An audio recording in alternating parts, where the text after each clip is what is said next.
Well, it's great to be out on the floor of the Detroit Auto Show, and we found ourselves at Cadillac. I'm here with Uwe Ellinghaus, the Chief Marketing Officer at Cadillac. Indeed. Now, I don't want to say big announcement at this year's Detroit Auto Show, but we did see the XT5 in November. Yes. And we've got it here behind us here today. Has it been getting a lot of attention so far? It did, indeed. And we are very happy with the early reception of the car.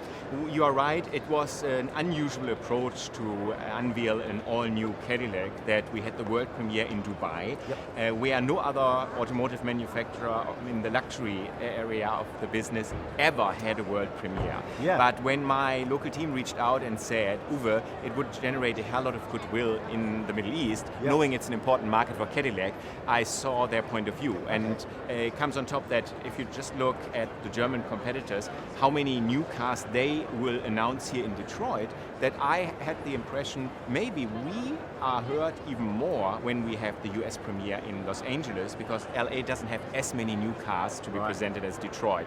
So you are right, this is not the US premiere, but the reception of the journalists this morning is very, very positive. Okay, I mean, it's been an interesting couple of years for Cadillac. I mean, you've been experimenting with some new stuff.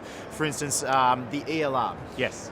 Great car, fantastic. Had a chance to drive it. Yes. But it hit us to some stumbling blocks. Yes. Namely, probably, I think the price point was what really sort of threw everybody. Mm-hmm. What were you trying to do to fix that?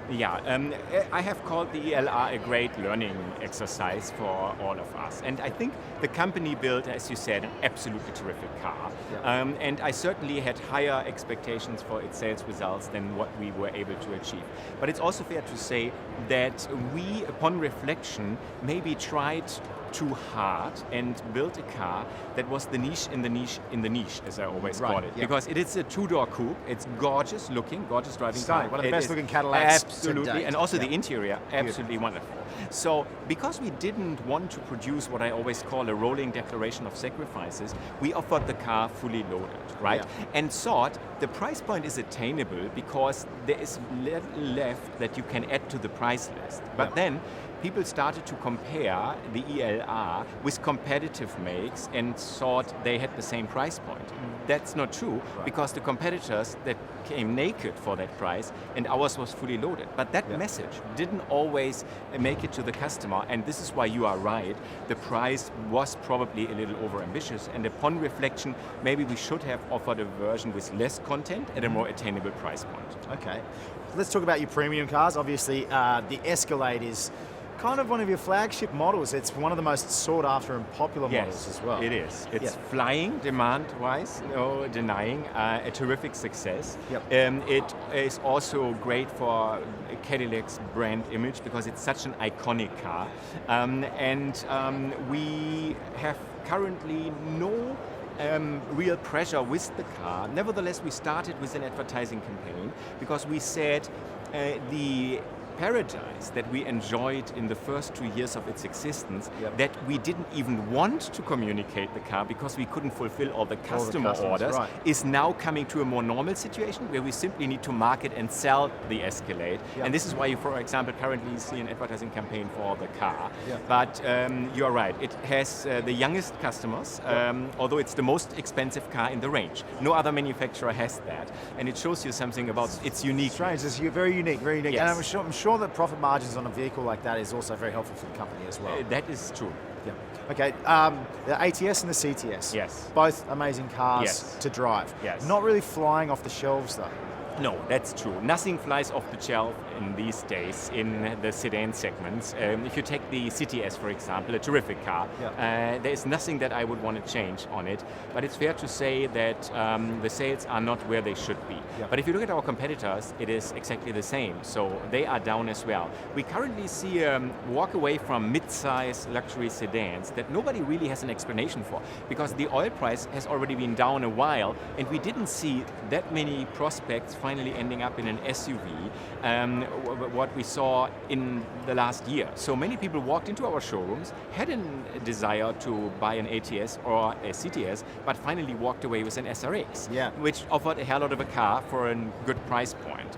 Regarding the ATS, I am optimistic that featuring the V car, the ATS-V coupe and sedan in our communication, which we will start soon, will hopefully also lift sales for the regular ATS. That's what we marketing people call a halo effect. So you show the top of the range car and you hope that you attract prospects, and when they get to the showroom they might find out maybe it is not what they want, it's a little too much, too good to be true, and they walk away with the regular ATS, which I don't mind at all. Excellent. So in this regard you are right.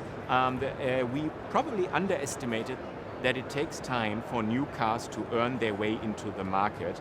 And this is something that we simply needed to do, because with ATS and CTS we embarked on a completely new direction, and it's fair to say that probably some people couldn't get their heads around just how much had Cadillac changed. And while they acknowledged all for the better, maybe they simply needed a bigger car, an SUV, or now the CT6, our new top-of-the-range luxury sedan. Fantastic. Now, you didn't really forecast growth for Cadillac, did you, no, for this year? Absolutely not. We said early last year we will be flat year over year. It didn't get that bad. We had some growth, 4%, but of course not anywhere near the growth that our competitors had in the US and also globally. So in this regard, we had simply a situation where we had an inventory of cars, mainly CTS, but also ATS sedans, sitting at the dealer lots. And you can understand a dealer, if he has pressure on cars from the previous model year, he does everything to clear the inventory before he starts actively selling new cars. That's the most normal thing in the automotive world. So that's why I admire that my boss, Cadillac's president Johan de Nijssen, had the guts to say, we need to get over this inventory clearance first, and then we discuss future growth. And this is what we are now doing and seeing going forward, because I'm very optimistic that we will see more growth in the US, but also globally for 2016, fueled by the XT5 and the CT6 on top of the already good performing Escalade. Fantastic. And last question, what's it like being headquartered in New York nowadays? It is definitely different. It has its challenges, not least the traffic. But it's also a revelation to be in the world that we actually portray in our communication. So I see the buildings that we use as backdrops in our TV commercials every single day when I walk to the office with a great smile in my face. And I run exactly where the runner behind us is running over the weekend. Excellent. Uwe, fantastic talking to you. Thank you very much. Thanks for taking the time. Thanks for your interest in Cadillac. Excellent. Take care.